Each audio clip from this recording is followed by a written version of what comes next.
Thank you, Mr Deputy Speaker.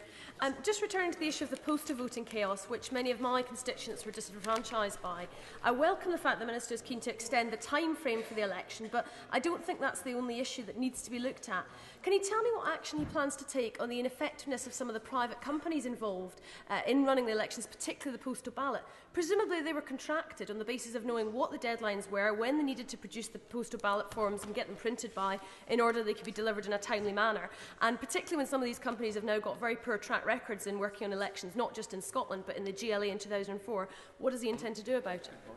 I say to the Honourable Lady, the report addresses these issues.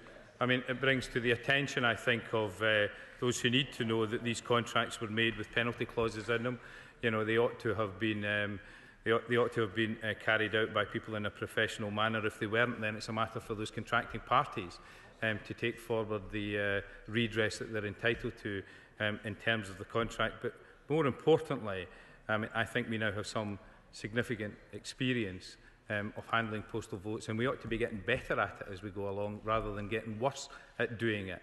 And I note that my honourable friend, one of the ministers in the Ministry of Justice, you know, is on the front bench, and I'm sure is listening to this discussion.